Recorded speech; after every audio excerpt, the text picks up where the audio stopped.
freedom, family, world unity, all these things and more will be discussed on this podcast. real stories, real people, real debates. On this podcast, we like to express our freedoms and talk about anything and everything goes.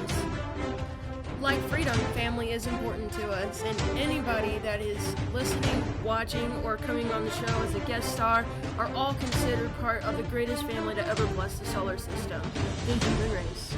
No matter who you are, where you come from, you will always have a voice here on this podcast. We like to flex our First Amendment, where all speeches and opinions are accepted for the right of freedom of speech.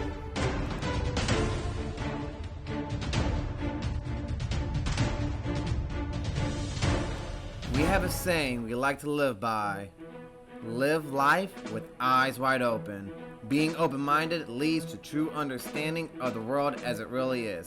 Please, come, join us, and enjoy this experience as we embark on this journey of truth as we dismantle the subjective truth. I'm your host, Nick. And I'm your co-host, Victoria. And you're experiencing High Consciousness.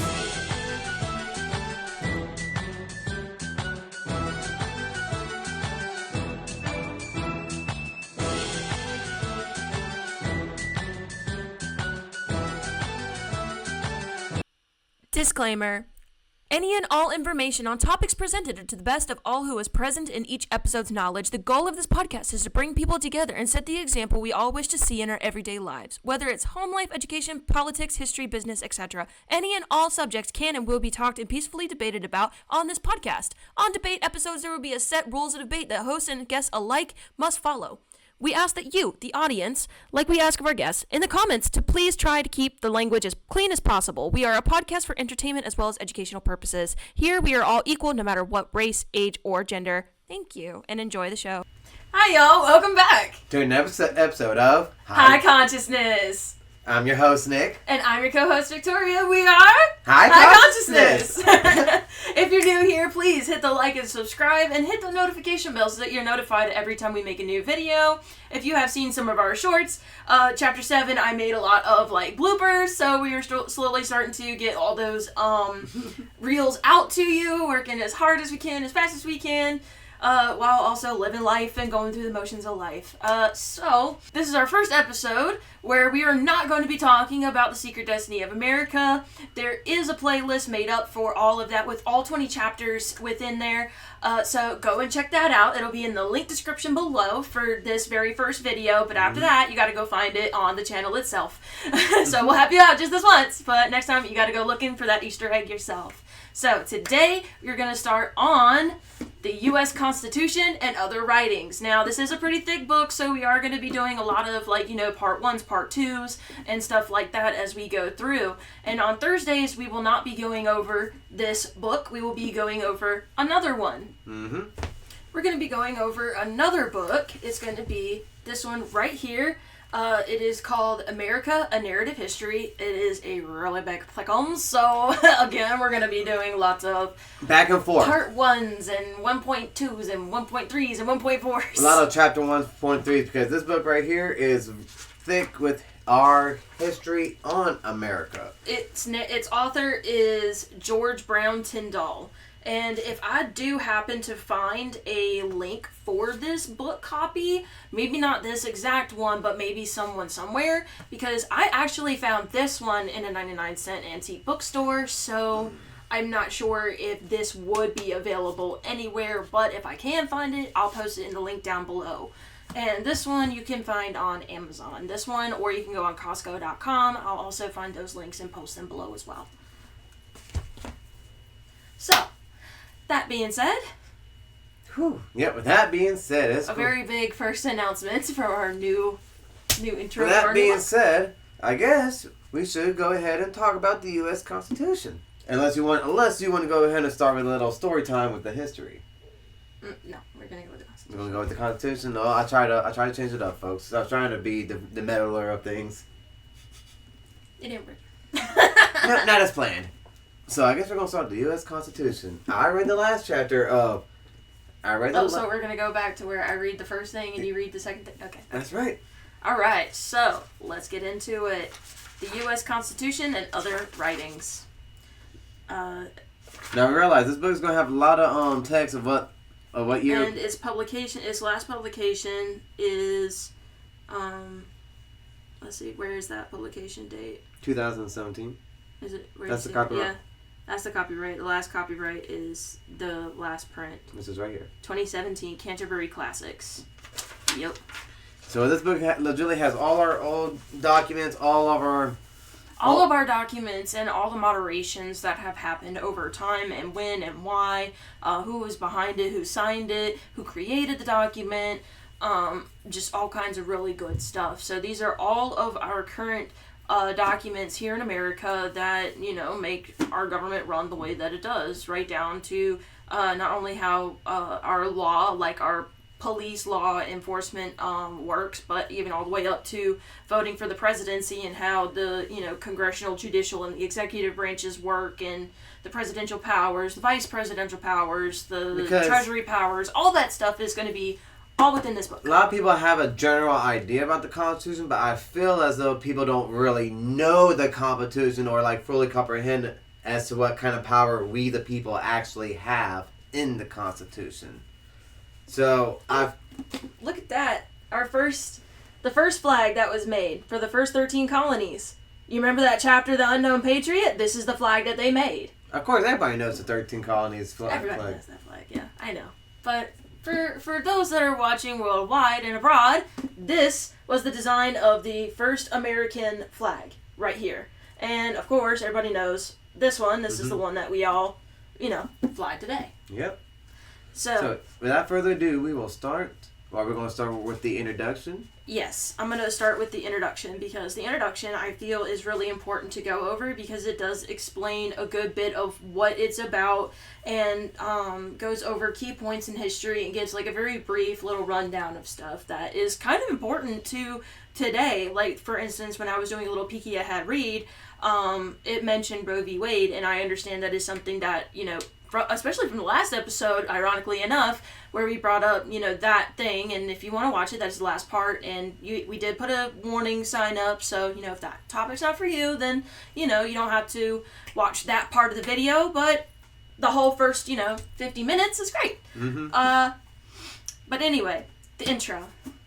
We hold these truths to be self-evident, that all men are created equal, and that they are endowed by their Creator with certain unalienable rights, that among these are life, liberty, and the pursuit of happiness. These words, the rationale for the creation of the United States, as expressed in the Declaration of Independence, did not spring fully formed from the mind of Thomas Jefferson.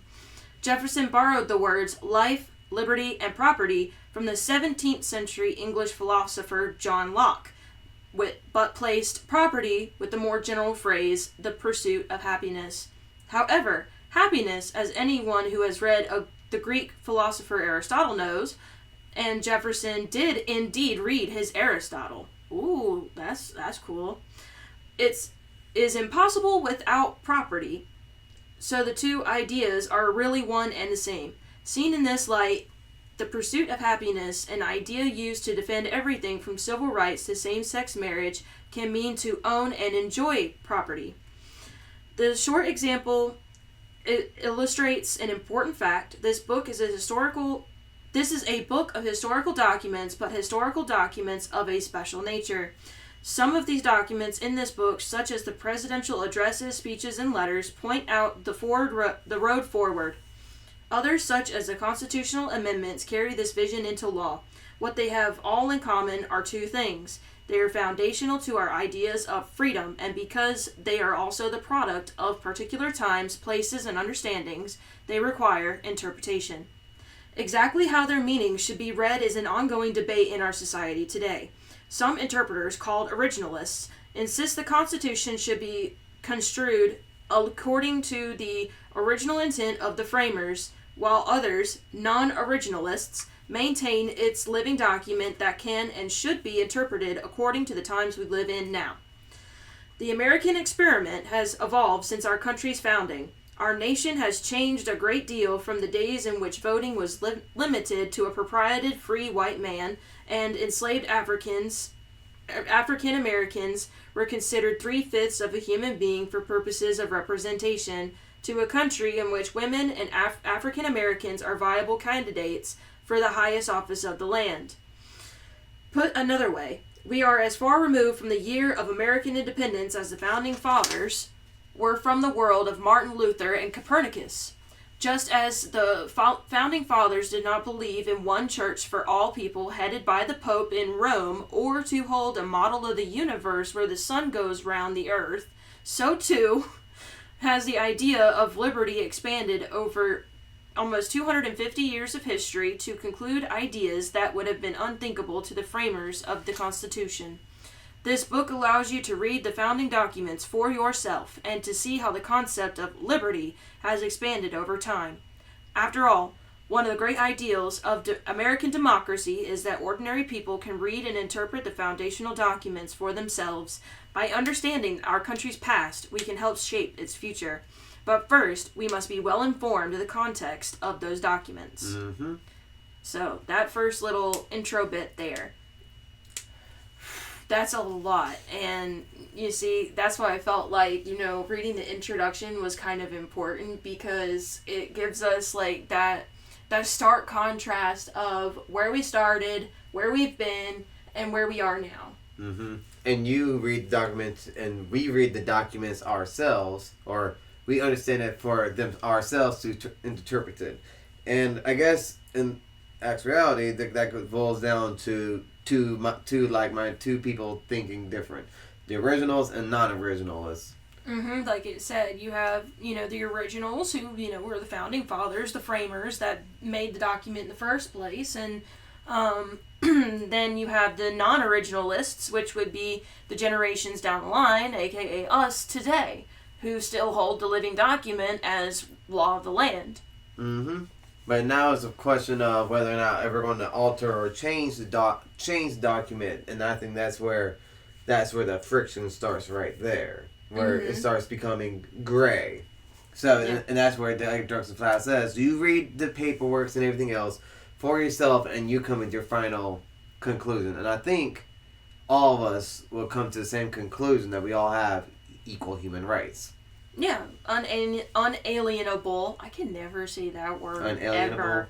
Like, no matter how many times I say it, I can never say it right the first time round, ever. I know, right? Like, it's so awkward to say. Unalienable. Yeah, I gotta say it. If I say it right, I gotta say it slow.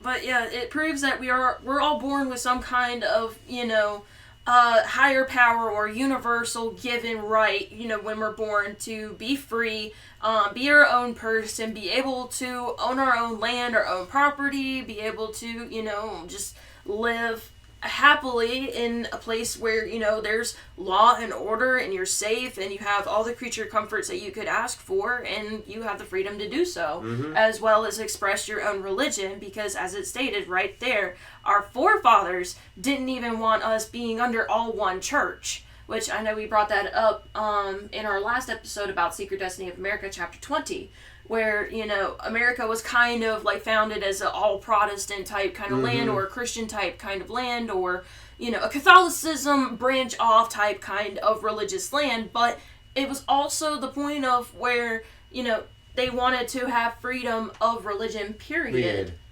Whether it was, for just the Protestants or the pagan natives. They wanted freedom for both. Because they recognizes that it's not the religion, it's the spirituality behind it. And I guess our forefathers kind of understood that, and they felt that the church, the Roman Church, was some sort of control factor that they felt didn't have the God-given right to, step all over somebody else's God-given rights and tell them what they can and can't do and how they can and can't live. Which is why America was founded in the first place. And that is also why, I guess, is a hint as to the reason why the founding fathers built D.C. the way they built it, with all the Greek gods. They have all the Greek gods all over all the buildings and stuff, like the courthouses and the Capitol building. Like, it's really cool.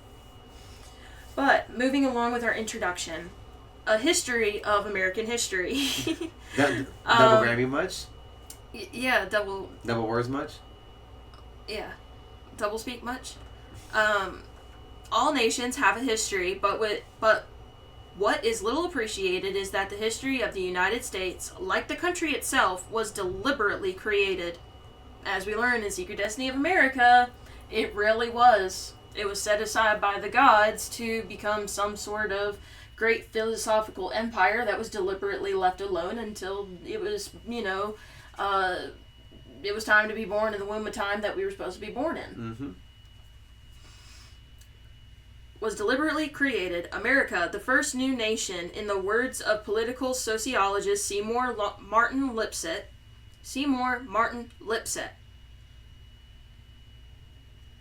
I'm not making a comment. Was settled by immigrants who came from overseas. I'll make it for you. Yeah, settled lips. I mean, what did your ancestors have to be doing for your last name to be Lipset? Because we all know how surnames came to be, right?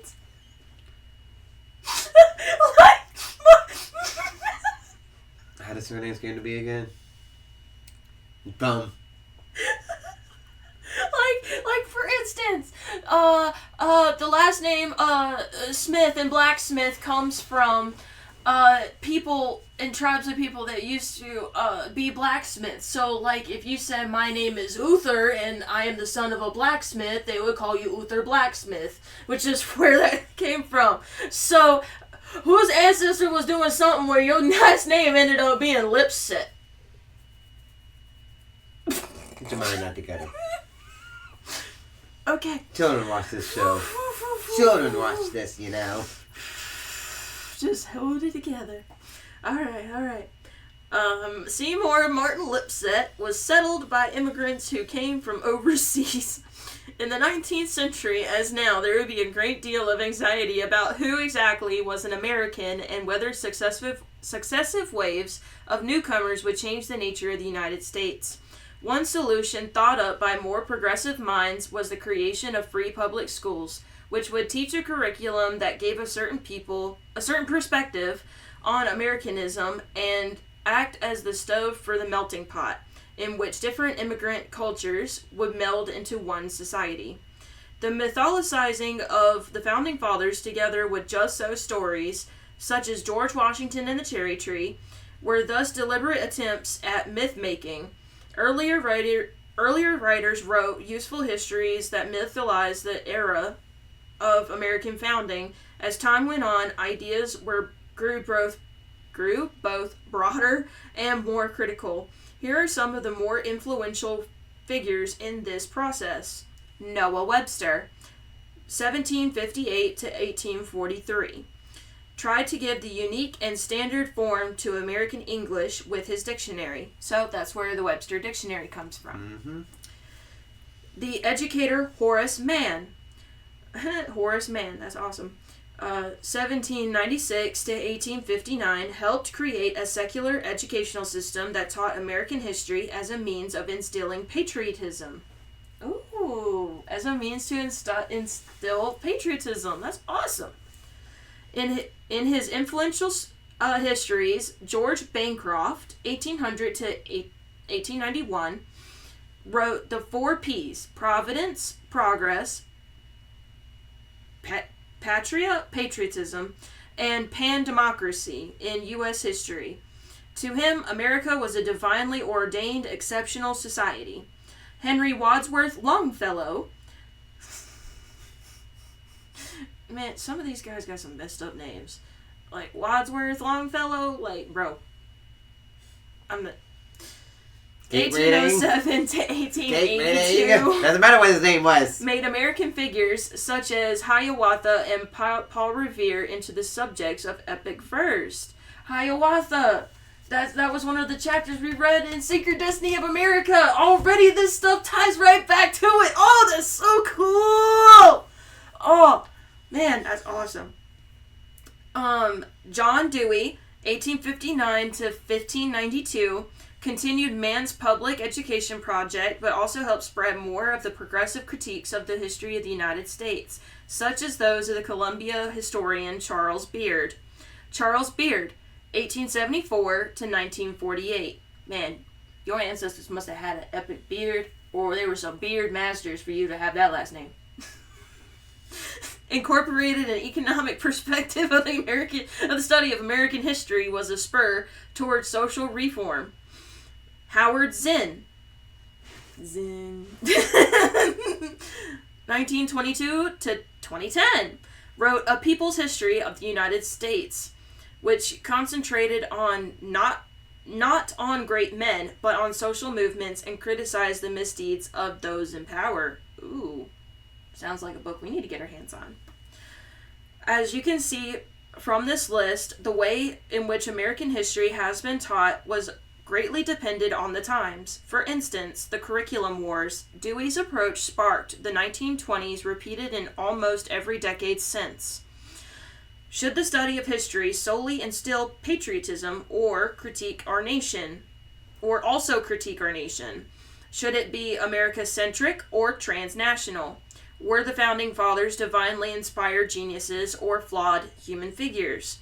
An understanding of American founding documents must therefore deal with the legacy of how American history has been taught. Over time, historians have shifted from a narrower literal view of a broader critical perspective.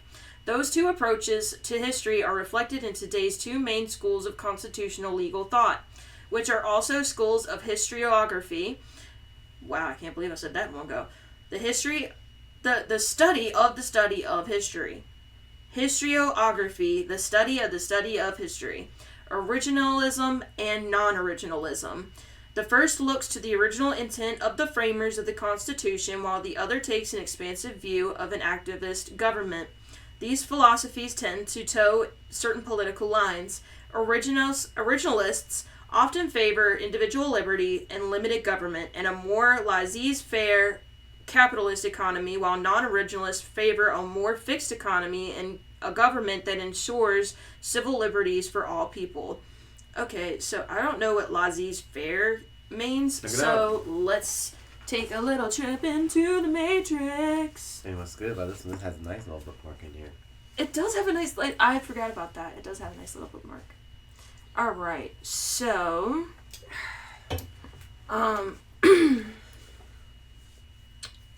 Laissez-faire. how do you spell it? Laissez.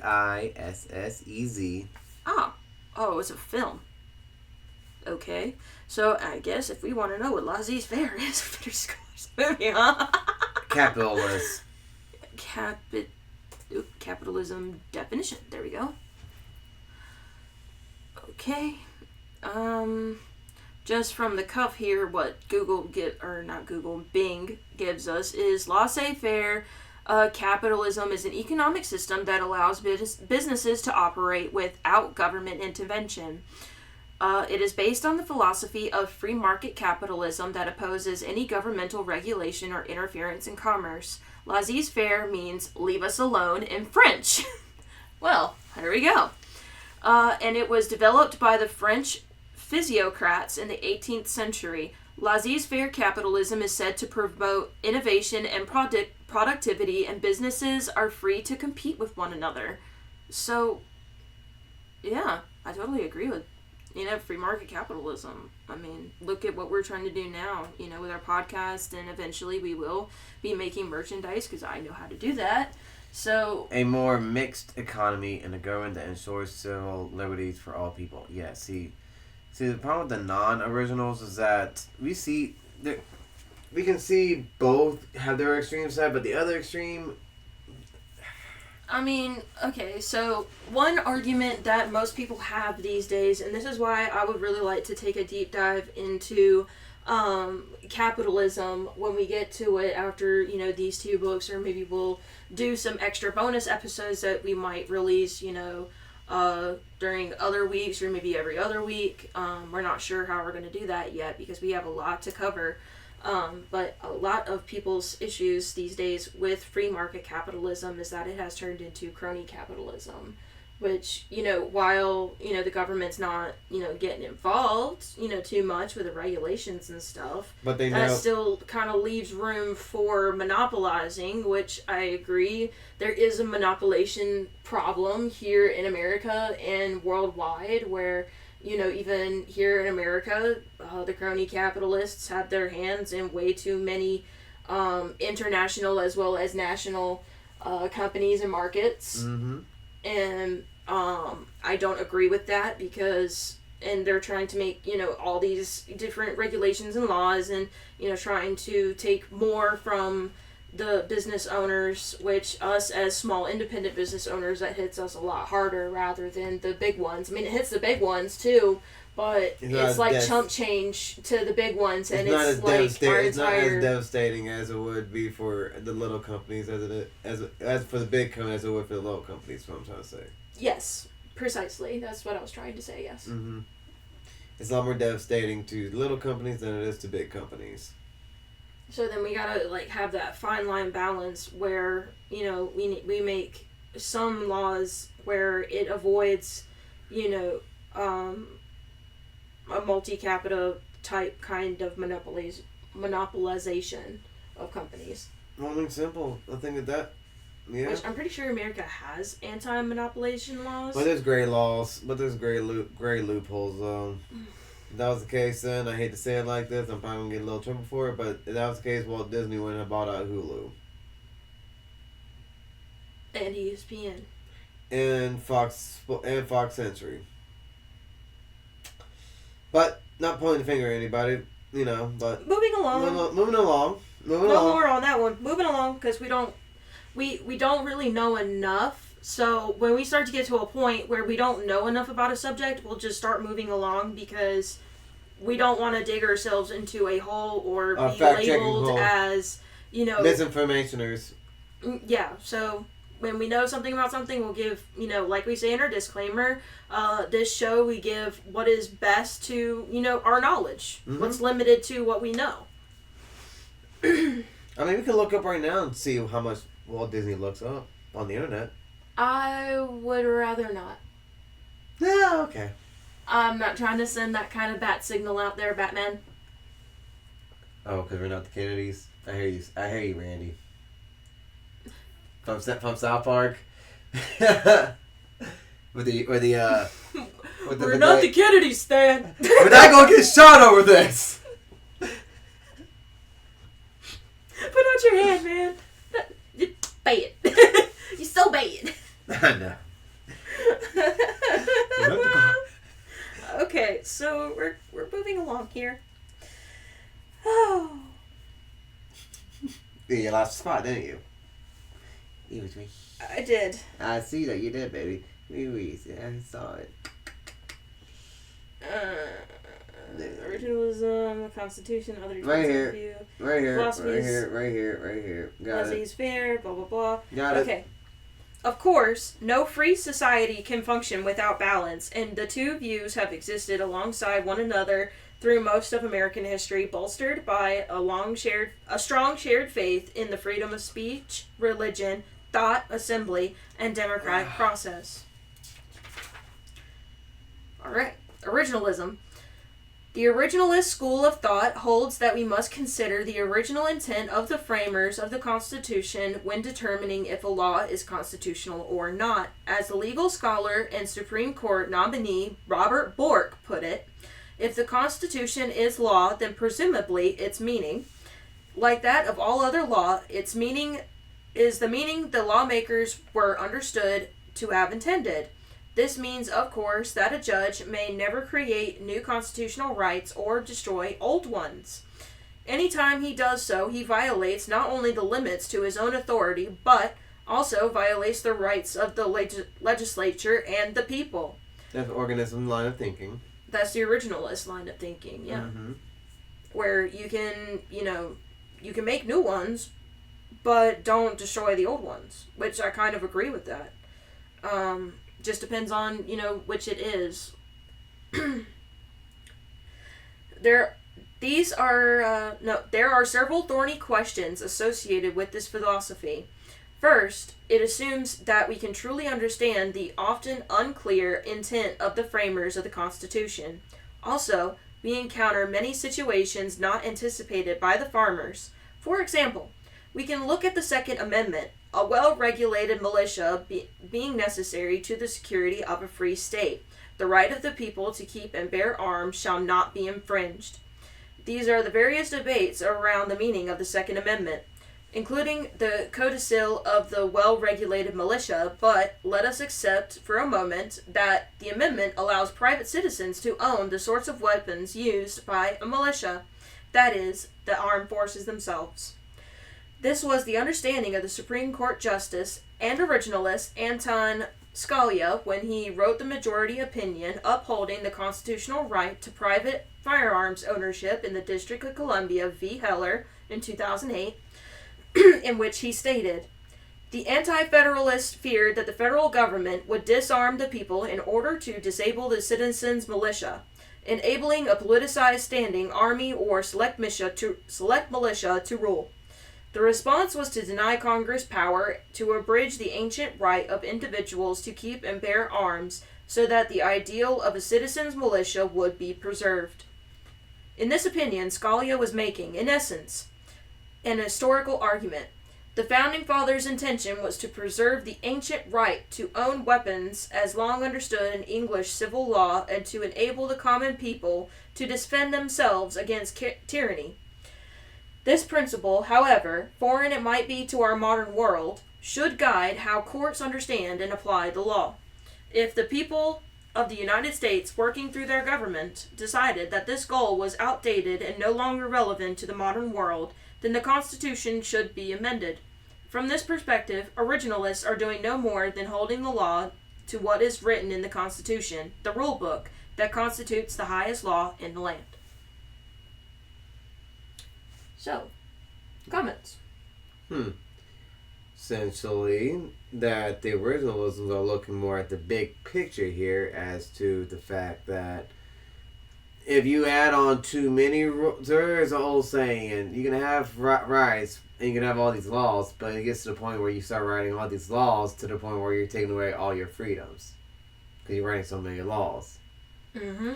So, I feel like that's where the originalists flat out said, like, they kept it vague for a reason because they didn't want to alienate certain things because our forefathers firmly believed that we had certain unalienable rights that you couldn't put any more laws or restrictions on. No matter how modern the world is, no matter how, united everybody is, there still is that sign, that shift of tyranny or that the shift of power, maybe? Yeah. Is that what you're trying to say? Shift of power and that always that significance of threat of being, overruled. Whether or not be the government taking away your guns or this and that there, but it's always psychologically in the back of our minds. For example, I don't want to politicize the Ukraine war, but I'll go bring it back days where... I mean, if that's the example that we have to use, when we speak about certain events, now that we have gotten into the Constitution and we're going into United States history, we are not trying to be political, so let's just go ahead and throw that disclaimer out there now. We are not trying to be political. We just give examples of current up-to-date world events or things that we have learned that created the current... political ring that we have now, which our political ring has everything to do with our history. Yes, sadly. But anyway, we're just thinking about this being the third perspective look as to we take the facts and we take them as it is. The whole universal truth, as what they say in Secret Destiny of America. The universal truth. Yes. Because that's the undeniable truth. And the truth of the matter of fact is that you take away our guns, you're setting yourself up just like the people in Ukraine are, where they had to, where religiously are funding where the world is funding that war and giving them weapons when the civilians, and they were already had the rights to bear arms, they would have had the weapons regardless to fight for their land. And maybe all the countries in the world that are supporting Ukraine's back, including America, wouldn't have had to spend all these billions and billions and billions. Or maybe it still would have been billions, but maybe not as much as what it has been, because instead of supplying weaponry, we would have to only supply ammo, and that is far less costly than having to do weapons and ammo. Which, like he said, that is what happened with Ukraine. Ukrainian citizens were not really allowed to have, their own guns and be their own personal civilian militia. So when Russia came in invading, it was kind of like, oh crap, what do? We don't have anything to defend ourselves with. And I remember everyone saying during this time that we should turn in we should turn on our guns or whatever was the case may be. But then they'll turn right around and say, look how great we need. Look at the civilians of Ukraine. We need to give them guns. There's not everything else. So it's like the ideology is that you want to disarm us, but want to get up in glee when an unarmed civilian is getting up in arms, which it's reverse. It doesn't make any sense. It's crazy. Like it's legitimately meant to make you disoriented. I feel like to make you have a brain fart or just be confused or not necessarily know what to think. Because how can you? I mean, just to sum it up in just a slight question that, everyone should ask themselves, no matter what side of the line that you are on, do you really want to unarm yourself so that if there should ever be a time where we ended up being like Ukraine, being surprised, being invaded, without, and all the citizens don't have weapons because we all voted for our government to take it away, how can we be happy with disarming ourselves, but then turning around and giving guns to people that were disarmed in the first place, and now we're saying, oh, they have the right to bear arms, they should have the right to have their own guns, but yet you're voting to unarm yourself over here. Makes no sense. It makes no sense. No. And the whole principle of the Second Amendment was to fight against tyranny. There's tyranny all around us, whether you want to admit that or not. It's everywhere. It's not just, as some people would say, it's still in England. It's in England, it's in Ukraine, it's in Russia, it's in Africa, it's in Italy, it's in France, it's everywhere. It's in Canada, it's in South America, it's in Mexico, it's everywhere. Mm-hmm. But moving on now, but that's just, let's see, like I said, this is all coming from the, we jumped on. Yeah, that was the originalists, and, we kind of made a point about the non-originalists, which ironically enough is our next little head topic here. Non-originalism. The non-originalist school of thought, also sometimes called the living constitution approach, is rooted in the English legal tradition, which has long given judges the ability to expand and comment on the law. Conversely, in most European countries, the law is statutory and judges may only apply, not interpret, the law. Non-originalism allows for considerably more leeway in interpreting the Constitution than does an originalist perspective. Take again the example of gun control. Modern firearms are far more efficient killing implements than Revolutionary War era muskets. They are less expensive, more readily available, more accurate, and have far higher ammunition capacities and rates of fire. Likewise, does the definition of arms include other personal weapons unimaginable to the founders, such as stun guns, switchblade knives, sawed-off shotguns, pistols that can be hidden from metal detectors, machine guns, or portable surface-to-air missiles? Even that's in a question. What? A non-originalist then might argue that society has a pressing need to pass laws to restrict the right to keep and bear arms. To these objections, an originalist might reply that the framers gave us the ability to amend the law through legal process as times change. If we wanted to limit the weapon's ownership, we should therefore change the Constitution. A non-originalist would argue that this is a lengthy process in which it is difficult to achieve consensus. Interpreting the Constitution allows us to adopt in a more flexible manner.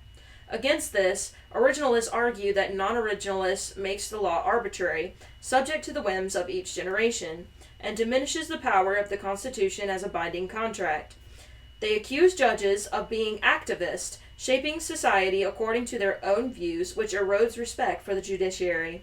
Proponents of a living constitution, on the other hand, maintain that we cannot base our society solely on how people 250 years ago understood the world. Non-originalism has been of immense importance in expanding civil rights.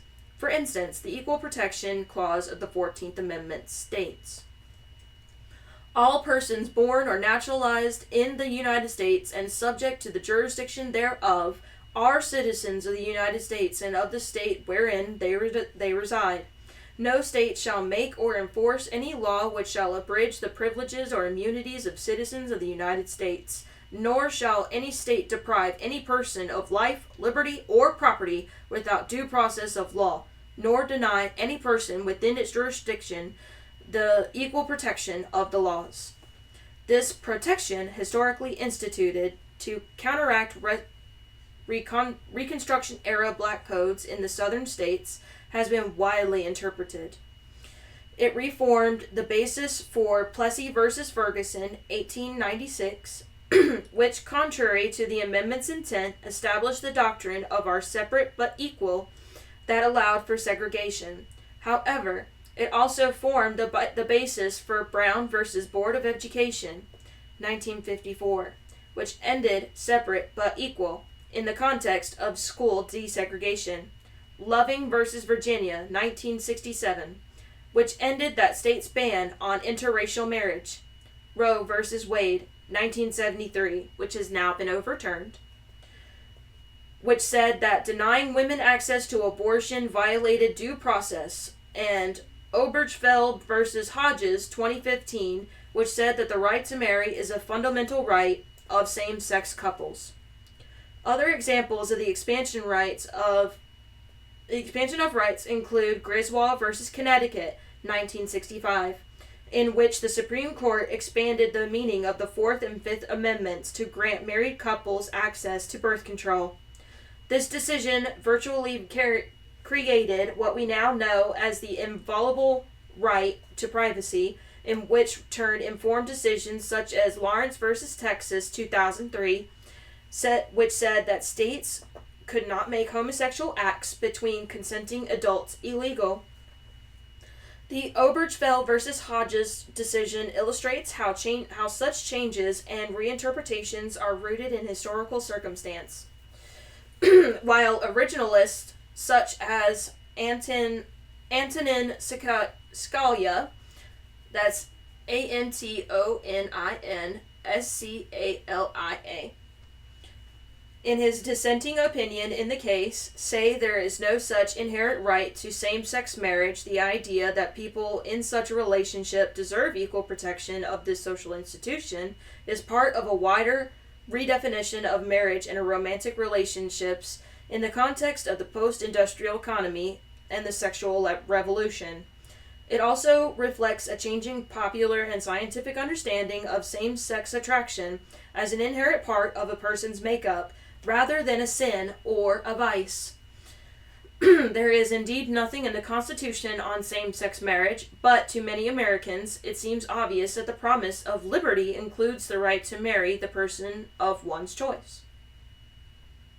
Well, honestly, I have many gay friends, both on, like the gay men and the lesbian side, and I'm friends with a few trannies as well, transsexuals, and I absolutely believe that they should have the right to marry whoever they want. Yeah.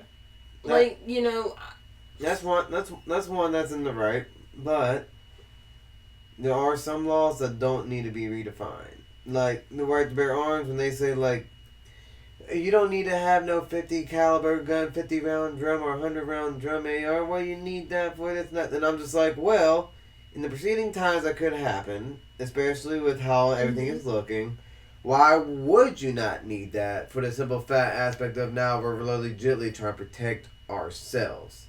Like, for instance, if we want to go back to, American history again, where even our recent history that we lived through, with ISIS and Al-Qaeda.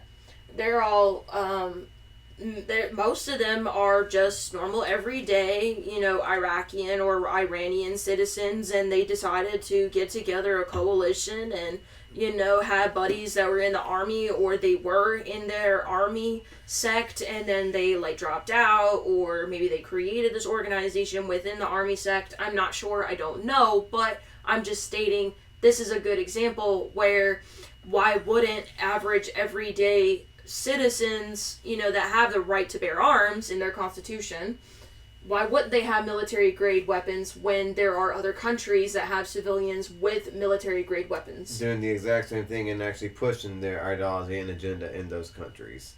By using those military grade weapons to force that ideology and that agenda. Thus, wouldn't it make sense for, like, the Constitution says for us to have the same equal power as the tyranny? Just so we can have a... Here's the one thing that really binds me, is that there's no real militia training. There is, but you actually gotta sort it out. There's no, like, real community training or this and that third. I understand that technically we're in peacetime. Yeah, America... Yeah, you can look it up. You can also look it up and say that America's technically been in peace since World War II. Since Congress has declared no war on anyone. Except for back in 2001. Yeah, through 2011. Yeah, with the War on Terror. War on Terror. But we weren't in peacetime by then. If you're talking that we have been in peacetime since World War II, you are sadly mistaken. Look it up. I could prove me wrong. Let's go into the Matrix real quick, just for a little fact check, real quick. Because if we try and sit here and fact check every little thing that we're saying, look at the last time Congress declared. When was the last time Congress declared war?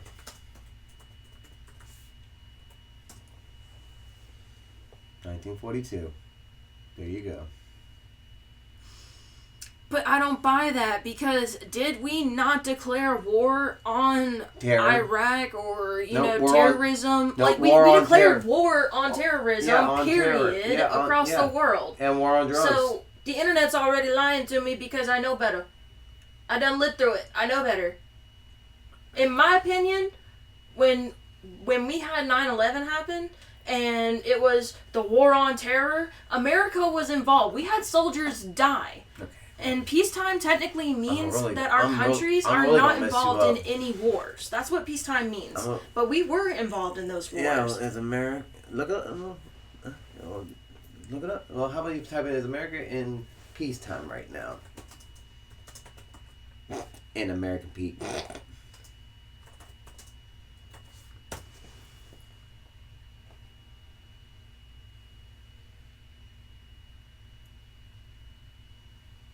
President Biden recently declared that we are not at war for the first time in 20 years. What? So, for the first time in 20 years, in 2022, we are now not at war. So, I guess we'll go with what the president said. Because, honestly, the president proved my point. The president proved my point. I'm taking that president. Yeah, I'm taking your president with a grain of salt. I'm not saying he's my president. I'm just saying he's the president. I'm taking that president with a grain of fucking. I'm taking it with a grain of salt. Okay, what? Okay, how? I'm legitimately asking a question. I'm legitimately asking a question, not a Biden quote. That's not what I'm asking.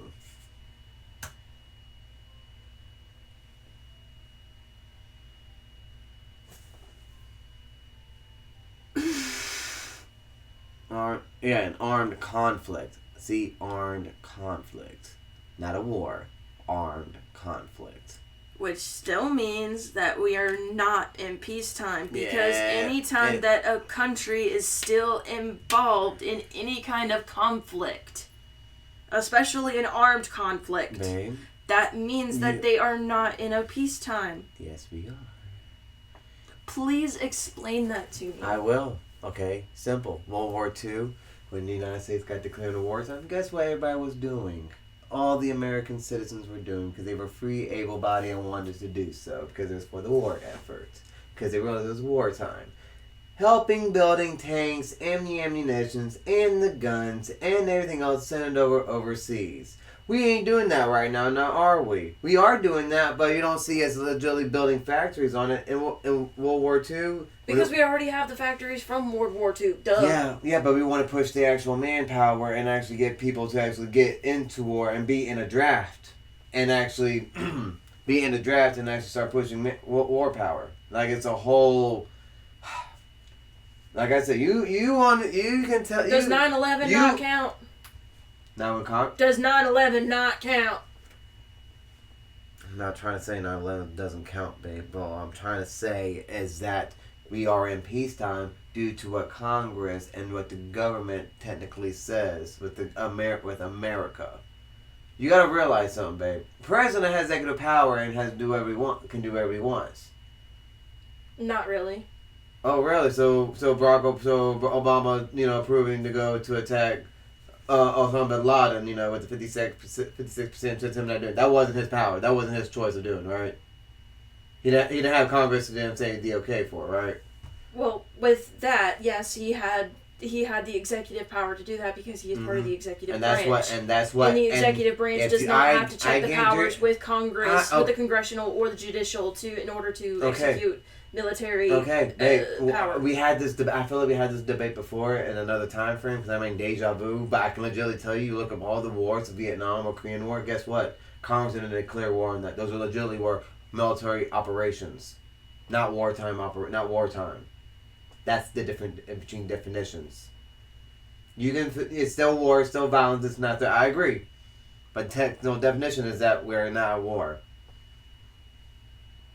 You can feel how this way you want to be about it. Everyone else would agree with that statement. Well, I have my feelings about it. I feel like if any country is still involved in any conflict, whether it's being fought on their own land or not, if you are sending money, if you are sending weapons, if you are sending people, if that other country if we are being part of these military operations that have to do with the war going on in another country, that is still being involved in a war, that is still not peacetime to me. But that is my own definition. The definition, across the world or whatever is entirely different from mine. But mine, in my mind, that's common sense. We have not been in peacetime. Except with Donald Trump. That was it. That's the only time that I can really recall where we were not involved in anything. Mm-hmm. We still were involved. You forgot about the mother of all bombs. Oh, wait, yeah. Okay, so then I retract my statement. So not even with Donald Trump were we through peace times. Right. So we're still being involved until, all wars stop, all armed conflicts stop. I hear you, celestial being. I'm not trying to be a celestial being. I'm just saying. I know, I get that, but from when Gundam 000, that was their rhetoric.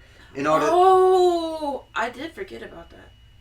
The whole thing was, until war stops. Yeah, so what you're going to do? You're going to declare war on war, attack all military bases that have war weapons, and then therefore the whole world then unites, and you have peacetime. Yeah, you do have your peacetime, but guess what? The whole world's still in wartime because now you're the one that everyone's going to war on.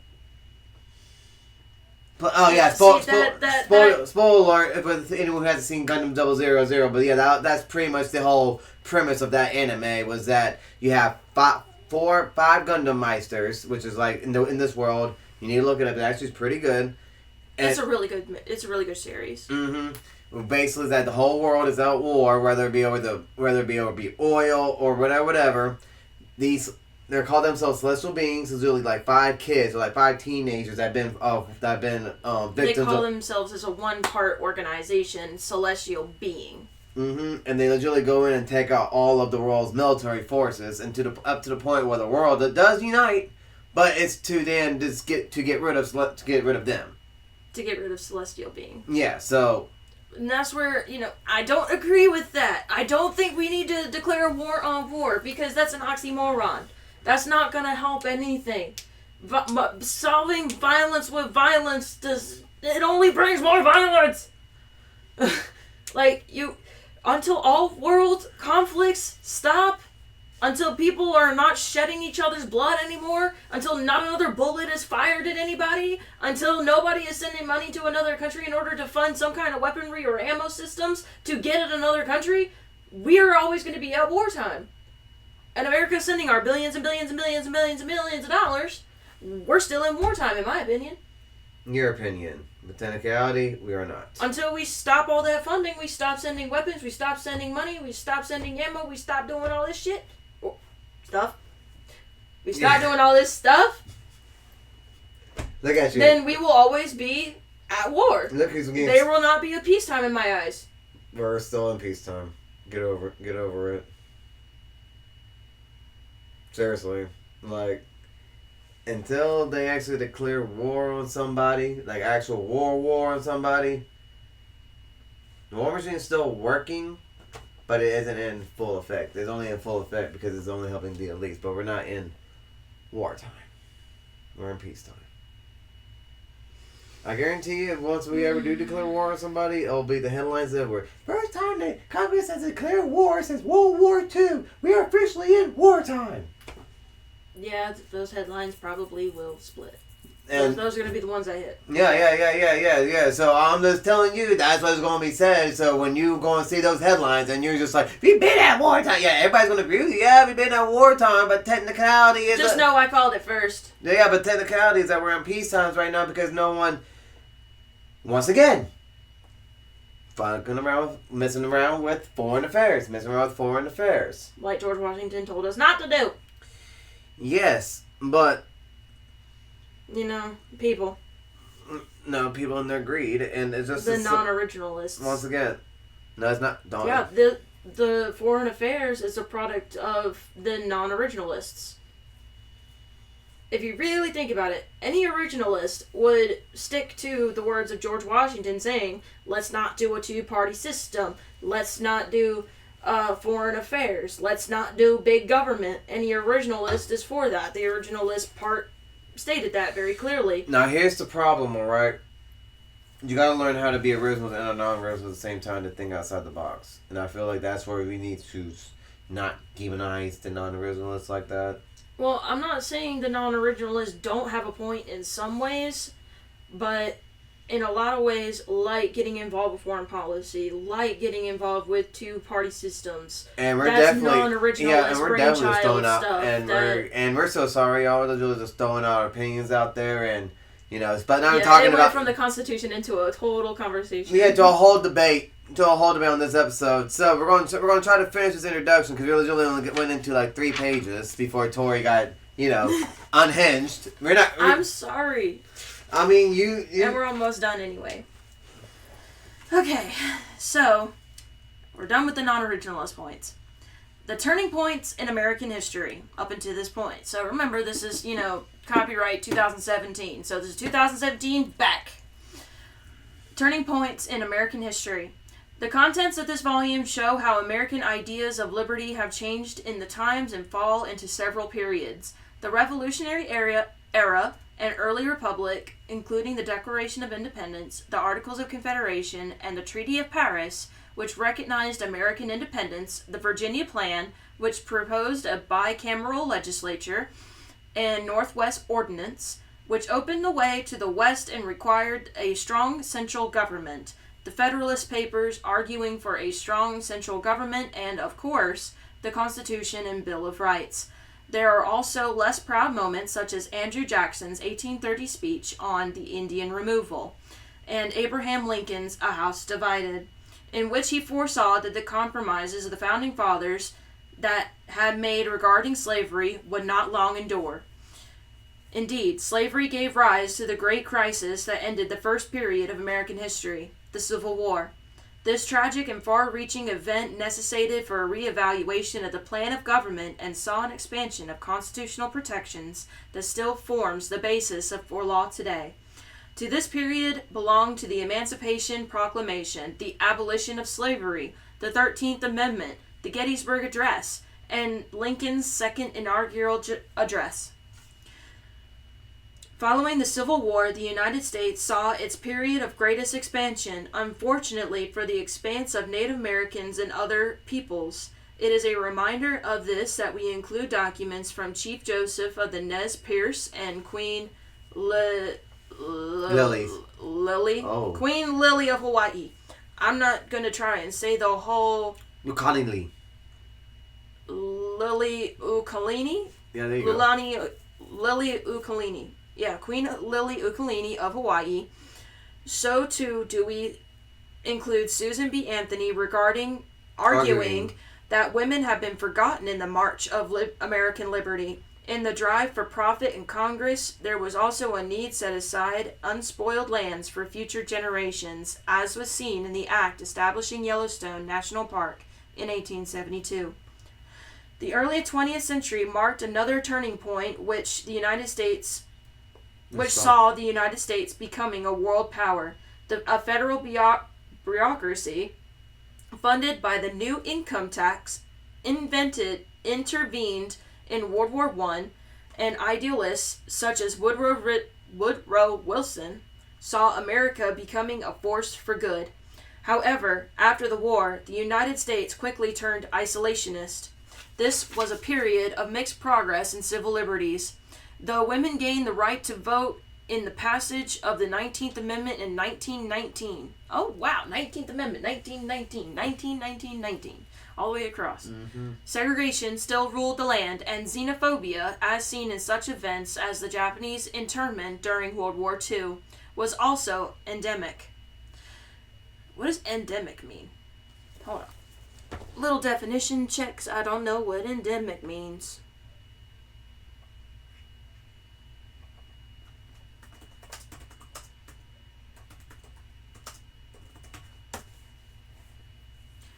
Of a disease regularly occurring within an area or community, compare with an epidemic or pandemic. Oh. Okay.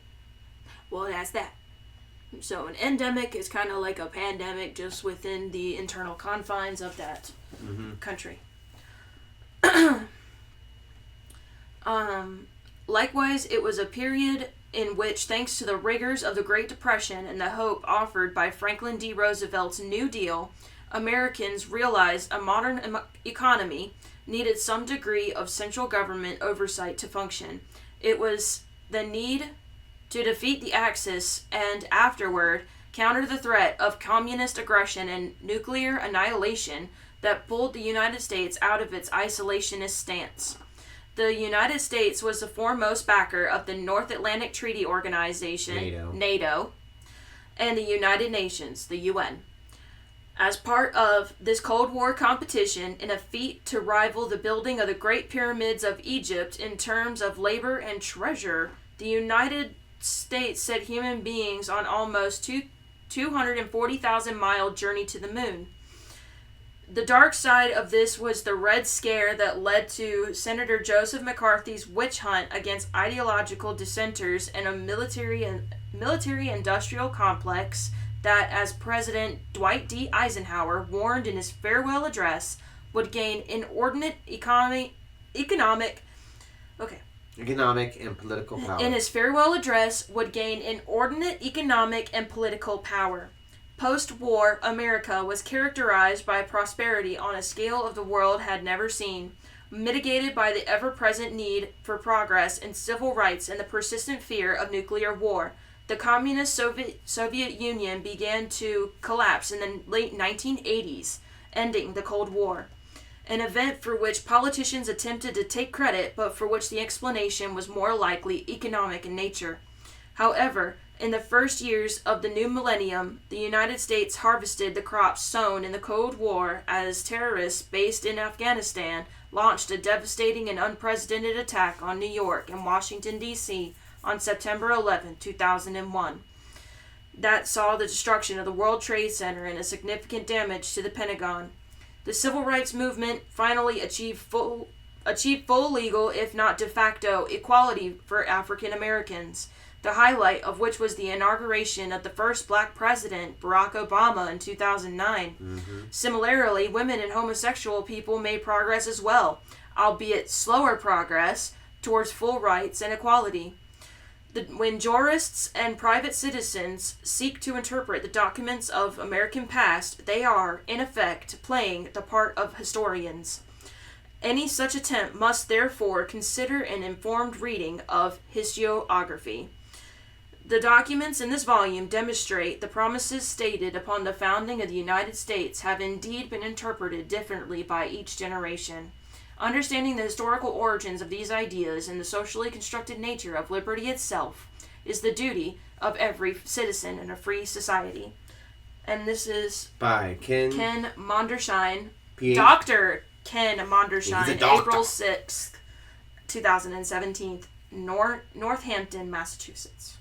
And that is it for our introduction Our very first document that we are going to be going over for America is the Mayflower Compact of 1620. Maybe. Oh. How about I say? So that is it for today's episode. And next episode is the Mayflower Compact. No, the next episode will be Thursday, and we're going to be starting on this Stickums. Yes, on Thursday we are going to be doing part 1 of Mr. George Tyndall's A Narrative of American History.